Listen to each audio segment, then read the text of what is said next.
Mike here, glad you could join me. And today I have two special guests. I have David Waverly, formerly NASA employee, and as most of you know, Cindy Holland, also formerly NASA employee. And we're going to talk about, are there satellites? And if there are, what type of satellites? David's going to talk just a little bit about the South Pole because he was stationed there. So he's got a lot of cool information, facts about that. And we're going to talk about Cindy. Of course, she worked at Lockheed Martin, which an engineer told her what? That the Earth is flat. The Earth is flat, straight from an engineer at Lockheed Martin. Now, if anybody knows if the Earth's flat, Lockheed would know. So, David, let's hear, what did you do for NASA? And tell us about your experiences. I know you work for Goddard Space Center. Tell us about your experiences at the South Pole. Yeah. Okay, so I actually wasn't at the South Pole because there isn't a South Pole. Oh, but, whoa. Is there something to walk on down there? I mean, well, first of all, Antarctica, regardless of whether you believe in a globe or a flat Earth with a encircled or encompassed Antarctica, Antarctica is a landmass covered with ice, a whole lot of ice. How far out did you get to go? How much ice is there? Anyway, so you know I don't have a serious face. Sorry, dude. You get. But how far out did I go? I was at McMurdo Station. Okay, so you're right on the edge, under just directly south of New Zealand, right? Yeah, that's sort of. I mean, everything is south. Well, yeah. Right. Yeah. Okay. Yeah. I'm pulling your leg, man. Listen. So look. Okay, it's pretty. You go to Christchurch, New Zealand, on the way to Antarctica to go out to the ice, they call it. So I was in McMurdo to put a data ingest system. Now, this was in my career at NASA when I believed we lived on the globe Earth. I bought all the science, all the space, the vast universe, and billions of stars. I bought into all that, just like most of us did at one point. And so I'm down there, and we put this system in to capture the data. And it's for polar orbiting spacecraft, so that because there's a big data hole in the Antarctic data set, a big hole. Are you talking about the map part, the part where Hollow Earthers say there's nothing there? Yes, any map that you would have seen of the Earth showed this huge gaping lack of data in the center of Antarctica. And I can tell you the reason why that is because there is no center in Antarctica. Antarctica's a ring, but I didn't know that then. So we go down there. Now, here's the thing, and I was about to tell you a little while ago, is I set this system up. Everything's functional. We were ingesting data. We're retransmitting it offline when there are no spacecraft orbiting over, quote unquote. And about 10 years later, I'm watching a YouTube video and I'm looking at images on Google Earth of Antarctica. And there's a big gaping hole in the data set for Antarctica on Google Earth. And I'm like, now you got to understand, I personally went there to correct that. So I was kind of like a little weirded out. Like, why in the heck is there no data for this large area of Antarctica when I went down there to correct that? And this is here 10, 12 years later. So I called my old boss and said, hey, Mike, what's the deal? How come we don't have any data, any imagery over the center portion of Antarctica? And his answer to me, and I talked to my pastor about this even, because I was like freaking out about it, because it didn't make any sense. You think after 10 years they'd have some data, right? Dude, 12 years. 12 years, okay. Yeah, and we spent $500,000, which isn't a lot of money by NASA standards, but on this project to go down there, I didn't even want to go, to be honest. I was newly married to my wife. I didn't want to leave her for 5 minutes. You know what I'm talking about. So anyway, so I go down. I was lamenting the whole time, you guys. Anyway, so I call Mike and I say, what's the deal with this? And he says, well, Dave, they opted out. They didn't want our data. They got a pipe. They got a fiber optic network from McMurdo to Svalbard. Now, you got to understand, Svalbard is almost the total other side of the world, okay? It's one of the most north places on the quote-unquote planet. Okay. Now, is this a undersea pipe from McMurdo that far? Yes. Fiber Okay. optic pipes Okay. under the ocean from McMurdo Station all the way to Svalbard. Now, even on a flat Earth map, it's freaking far. Okay. So wait a minute. We have supposedly we have satellites. We have all this great space technology. Yes. Why the heck do we need a fiber optic pipe from Listen, McMurdo? that's what I'm getting at. So he's telling me this, and this is what he's telling, and I'm going. Now, I don't even think I believe that I knew about flat Earth yet. Then this is what was leading up to my going. Holy crap! We're deceived. So I'm on the phone with him, and he's retired at this point from NASA. I'm like, well, that doesn't make any sense. Why the hell? He said, well, they opted out to send the data to Svalbard. That's the Norwegians, okay? And that they would process the data and sell it back to us. What? I'm just saying. So I'm like, okay, this doesn't make any sense at all. Now remember, how many guys can you talk to that said, hey, I personally went down there and put it in a data retrieval system for polar orbiting spacecraft in Antarctica? You hear that every day, right? Well, in the flat Earth community, there's a few. Yes, I know that. Yes. So it's important that everybody understand that you were there to map what's essentially still not there and still not mapped today. That's right. To fill out an area of data, a huge area that was not there. And it's still not. See, here's the thing. He says, well, yeah, they pipe it over the fiber optic network to Svalbard, and then they sell it back to us. Well, it's still a big gaping hole in the data. Hello. So 2017, we have yet to map a portion of one of our continents if the Earth is a globe, correct? And we supposedly, quote unquote, have continuously polar orbiting spacecraft. Guys, listen. There's a whole series of spacecraft that I worked on also, called EOS, Earth Observation Systems. And it was like 5 different spacecraft, and they each looked at different spectrum. One was for atmospheric qualities, another was Terra, anyway. They are all polar orbiters because the whole idea is that the Earth is spinning and these daggone satellites go around and they get a different swath of the world as the Earth spins underneath it. Right, strip data. Again, I'm speaking. Huh? That's called strip data, right? Yeah, and so okay, and from a global perspective, that makes sense, right? Okay, so how come there's no data still from the southern part of Antarctica? Well, according to Rob Simmons, and he gave us Russia's, Japan's, and the U.S.'s image servers, the Titan, the MRR-8, and the Epic Discover are all pictures of models taken from ground-based cloud radar, and then they put the model together of Earth. All their image data is fake. It's not a picture of Earth from space. So we know that about those satellites because Rob Simmons, and that's the guy, in case you don't know, folks, it's Photoshop. It has to be. Well, it has to be Photoshop because there are no pictures of Earth. So we know for a fact those images are not from space. They're just images put together by a computer called MyDAL. And so now you're saying you were stationed in Antarctica. Your job was supposedly to map this missing big area. Because NASA, if they show a radar of the South Pole, you see this big gaping round circular hole there of no data of anything mapped. And so your job was to map this out. 12 years later, you come to find out that they mapped nothing. It's still the same today, right? Correct. Matter of fact, I did some research on my own work and looked it all up because they have what's called mission design reviews.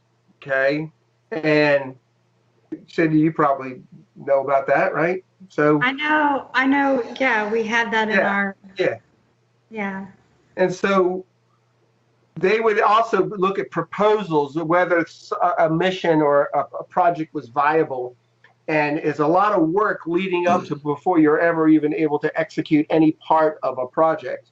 And that's how they raise costs, and people have careers for 30 years on one spacecraft project. But anyway,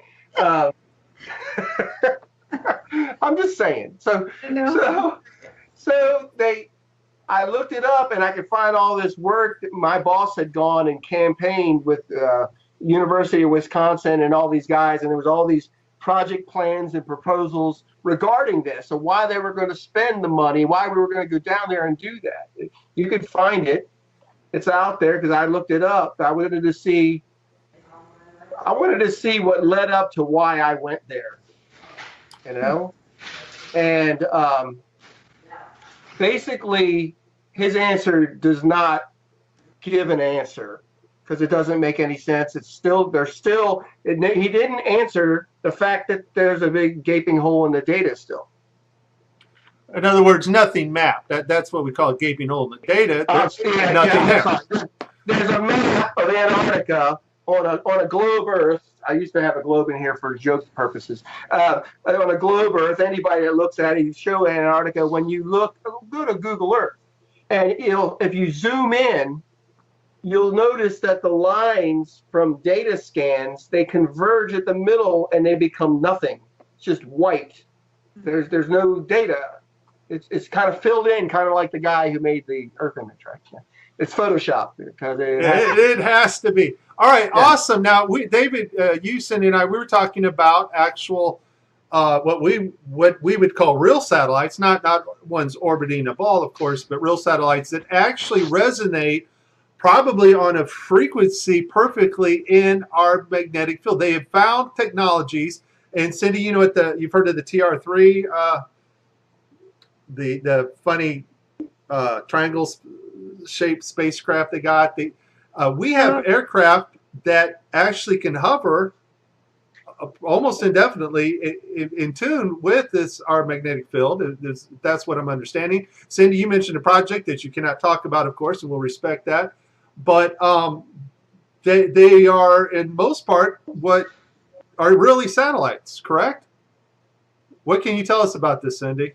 Well, I have not researched that particular aircraft myself, but I can tell you that the research that I've done shows us that the satellites that they claim are orbiting Earth are not orbiting Earth. There are not flying around the ball, kept in check by gravity by constantly falling and missing the curve, right? Correct. Okay.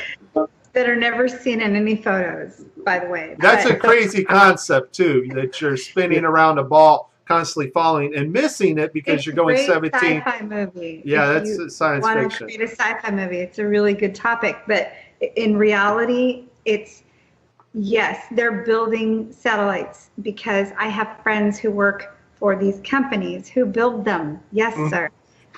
There are people who build these and work on these programs, and that's not fake. What's fake is that they're being sent into orbit. That's the part that's fake, and so that's the part that we're researching.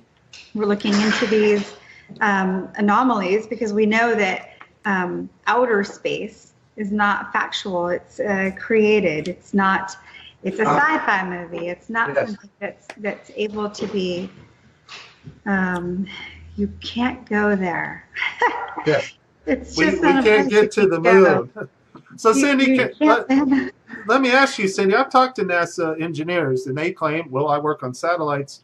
Are you saying that somebody who works at NASA could actually work on parts of the equipment that go on things that are actually going up in the air to hover, orbit Earth, or ride along our magnetic field? Because David, you were talking about they find this sweet spot, a resonating frequency, that they have technology that they can stay up there as long as they stay in tune with Earth's magnetic field.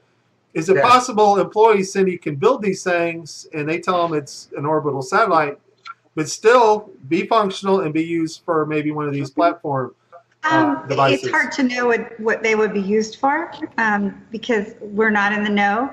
And most of the people who work on these satellites are not in the know. There's no way they would have an idea of where they're being used or how their functionality actually works, but they are building them.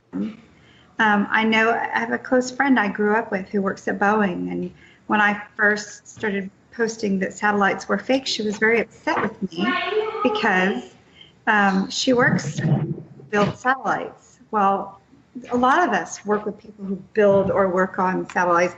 I've worked for NASA. I've worked for the Air Force. I've worked for Lockheed Martin. I've worked for Raytheon. I've worked in other NASA contracting positions, and we're all doing something. We're all working on projects and programs. The problem is it's a need-to-know basis. Everything is need to know. You're told what you're told. You do your job. You come to work, and you retire, and that's pretty much it. So most folks would never know that the hard work that they're doing is not what they think it is. Can I interject on that? Yeah. That idea? Yes. Okay. When I was at Goddard, Mike and Cindy, and anybody listening, there's this environment of, it's a wonderful, almost utopian ideal where you're all doing this great work for the betterment of mankind, and you almost believe this. You really do. And a lot of us at Goddard, it wasn't just a job, it's what we did. I mean, you could sleep there and shower there and shop there. They had a shop, and so they create this environment that's conducive to, nobody starts going, oh, they're keeping secrets from us. I mean, that's so. Anyone listening to this should not think like the people they're kept under a ball and chain, and it's such an utterly amazing work environment that you never stop to think, we're doing something bad. Right. I mean, you're it's a given. You're doing this wonderful work, and everybody's doing their little portion, and then they launch a spacecraft. Ooh, cool. You know? And what he's saying is exactly right. The environment is happy, proactive. They teach you, they train you. Everybody's friendly. I mean, for the most part, I was with NASA for 4 years, from 1996 to 2000. My time with NASA was my first actual career position outside of college. I was terrified, but I was so excited. And to meet all those people and to think back to the folks that I've worked with, amazing people. So I don't want anybody who works for these companies or works for the DoD to ever think that I'm putting down NASA employees or Air Force employees or any of them. I still have a love for them, still friends with them. We're all under this blanket of unknown. None of us know the truth. That's what it is. Nobody knows unless you're in the top. I don't know. Probably. Even the top at NASA, they probably don't know. It's all obscured by fervor and excitement and ideals that most of us were taught since kindergarten. Right. Yeah. If you think about the movies that have come out and the way that it affects the mind, so sci-fi movies, rockets. There's a movie called The Knowing, and they put together a thing. What do you call it? It goes into the ground. It's the I can't think of the title of it, but it's all the kids from 50 years prior drew pictures of what time capsule. Thank you, time capsule. Yeah. They put in pictures of what they thought, and I thought it was funny that they drew rockets. Who would have thought 50 years prior of rockets unless it was put into our media? There's no other way you'd even think of a rocket unless media portrayed rockets as future.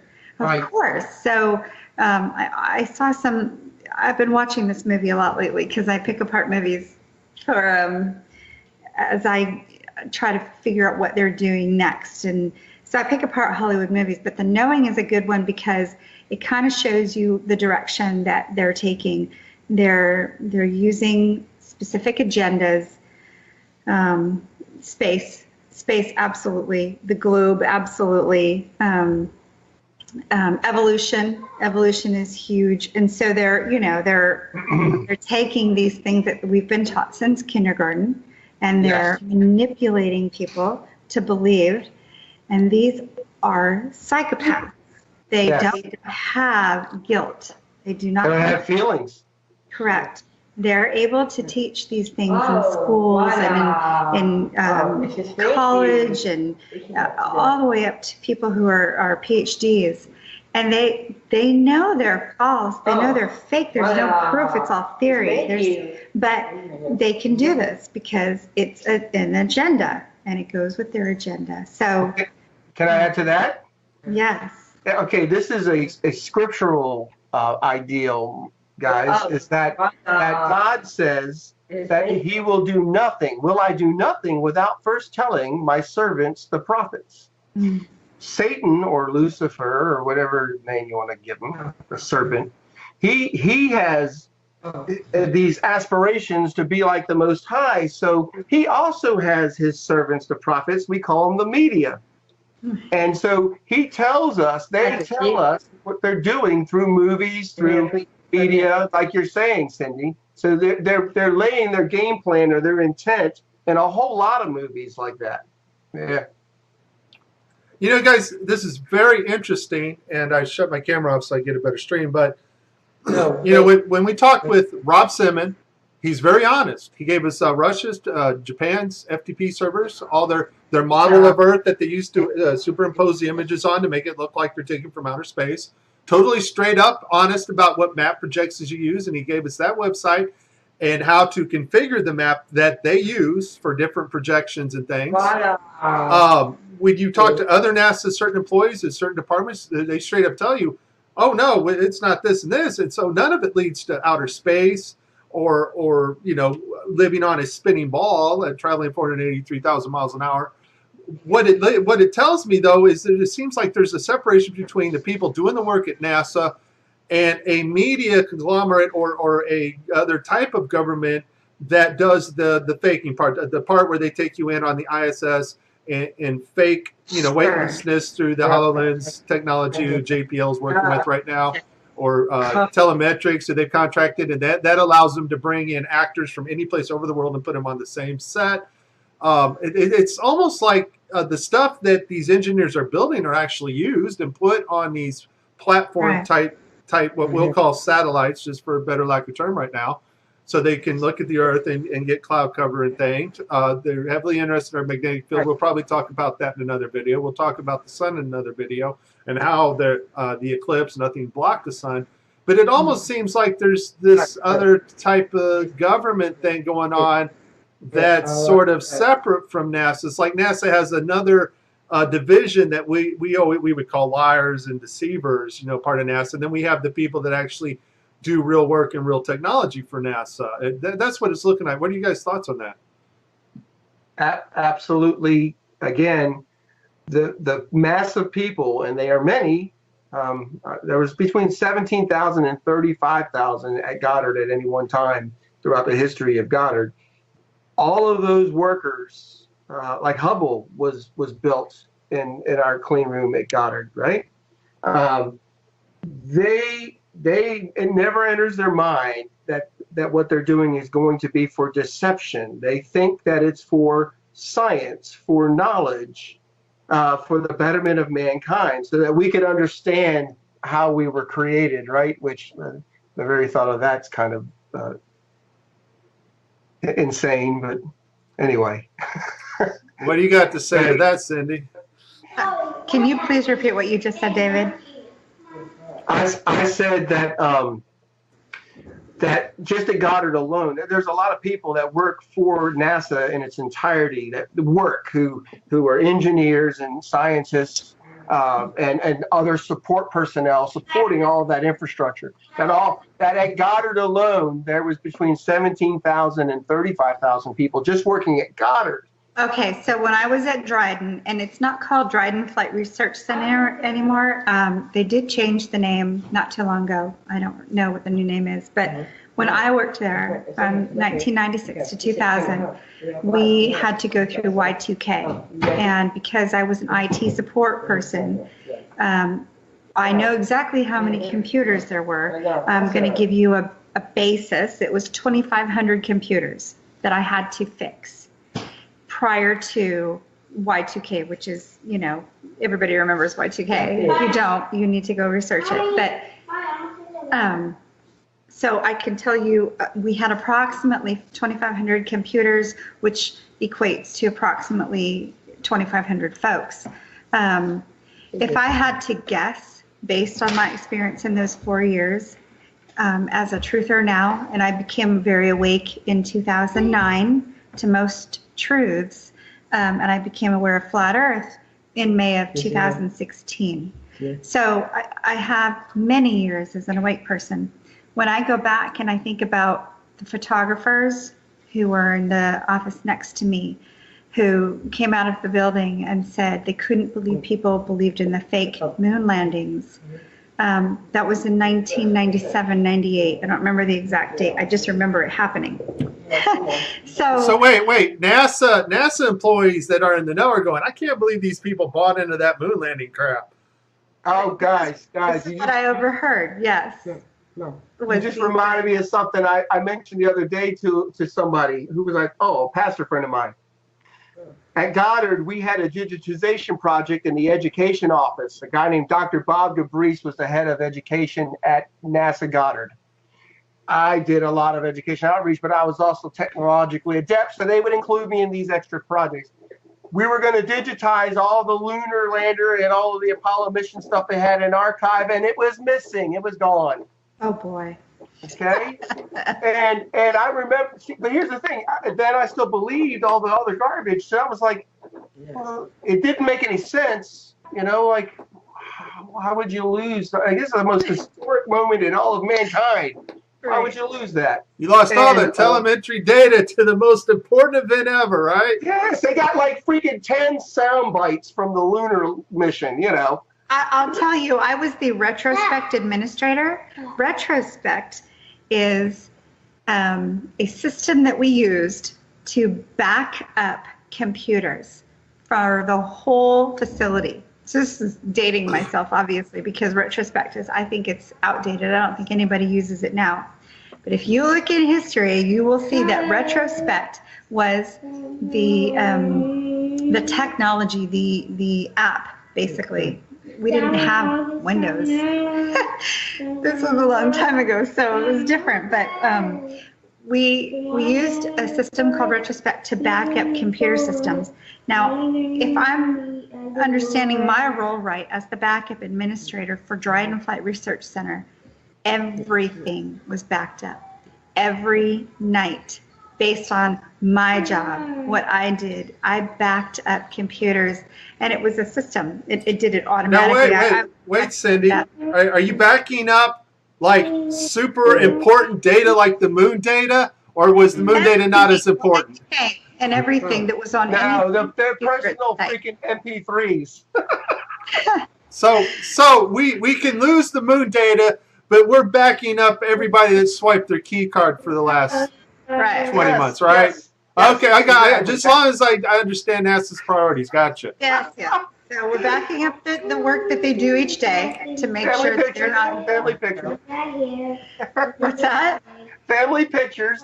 Look, wait, because I'll never forget my first week at Goddard. I went into an engineer's office like he's a freaking GS-15 or something. Okay, that's like a $250,000 a year. Okay, it's like 150 to 250 a year salary. I go into his office. One of his hard drives had crashed. I'm not making this up, guys. And I get called on a tech support call. I pull his drive and I run this data retrieval tool. And it's all organized pornography. It's all porn with categorized folders. That's terrible. But my point is that all that stuff is all saved. Right. Well, you got to back up the porn. Can't lose that, right? But we lost the moon data. Data. Yeah. There's a lot of, and this is off topic a little bit, but there's a lot of cancer at Edwards Air Force Base where Dryden Flight Research Center is located. I don't think that's accidental. I don't believe that that's accidental. I believe that there's a reason why they allow so many, I don't know what it is. It's not just chemicals. There's so many things going on at the base, at Edwards Air Force Base, that environmentally are harmful to humans. I don't think that's accidental. I think that the smart people that they hire, they don't want them to remain smart, and they maybe don't even want them to stay in the know. We had an SR-71 pilot who, I think it was 2007, somewhere in there. Anyway, she was an SR-71 pilot, Marta Bonmeyer. She was flying SR-71s for her career, and she died in a small airplane accident in the mid-2000s. So you understand, I have a lot of questions about these so-called weird, strange deaths that happen, whether it's cancer, whether it's an airplane crash, whatever it is. I have a lot of questions. Marta Bonmeyer crashing a plane and dying after flying the SR-71? It's odd. Well, she's not the only one though, Cindy. There's YouTube videos about a guy that worked in Antarctica, supposedly found out something. It seems like if you're a type of person that they can't trust, and you have information that need to know information only, it seems like some of these people are dying mysteriously or disappearing even, right? Or they're having mental issues that cause them to have to take or to be prescribed, not have to take, but Correct. be prescribed drugs that alter their mind to the point that they're practically useless. Correct. Yeah, that's a good setup, right? Because, somebody comes clean, like you guys, whistleblowers, and they go, well, they're doing this and this and this. But then all of a sudden you can go back and say, well, we have their mental history here. Yes. And they're not, nuts. They're nuts. yeah, they're nuts, and they're not really saying the right things. We are taking care of them. We have them on medication, but they're just saying wrong things. And so we can discredit that way also. Yes. And so people are always wondering, well, where are these NASA employees that are saying the Earth is flat? Folks, I got 2 NASA former employees right here on video that know for a fact, from what they learned from NASA and what they've studied out themselves, that the Earth is indeed not a spinning ball. Amen? Amen. And I know, And Cindy, I know that you got family to tend to right now, and I would like to make some more videos with you guys because, David, we still got to talk about planes flying along a magnetic field of some type because we know everything's based on electromagnetics. We know that. We know from the eclipse that the sun and moon are just projection lights, and I'd like to hear you guys' theory about that. Cindy and I got some photos to show, so the next video I'll bring those photos. Cindy and I do not agree on everything, and that's great because we need that. We need not to be on the same page and beat the same drum. What we need is to research the information and bring forth ideas and share with one another. And most importantly, as flat earthers, folks, we need to get along.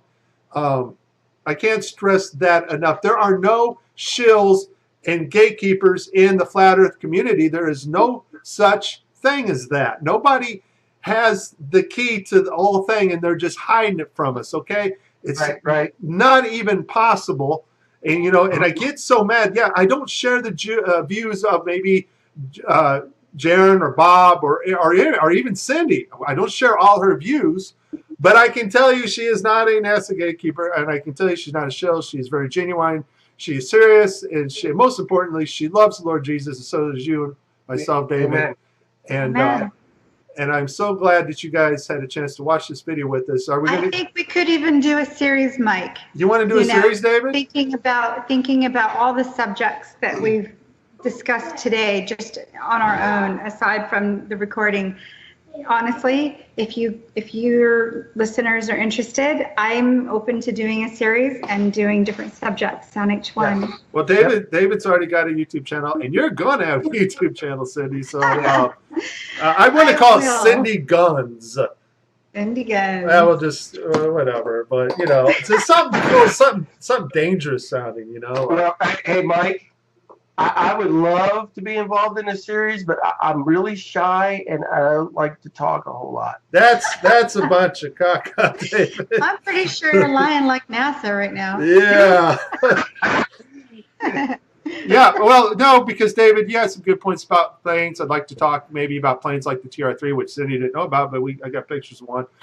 And we do have things up there, and we do have things up there taking pictures, but that does not take away the fact that 99% of all of our communication has to be done through undersea cables, simply because there are no satellites above us. There's no such thing as our 24 GPS satellites hovering above us either. Anyways, all right, guys, we can do it. We can talk about a series. This is Mike, David, and Cindy Holland. And we, all three of us, are glad that you watched. Bye-bye.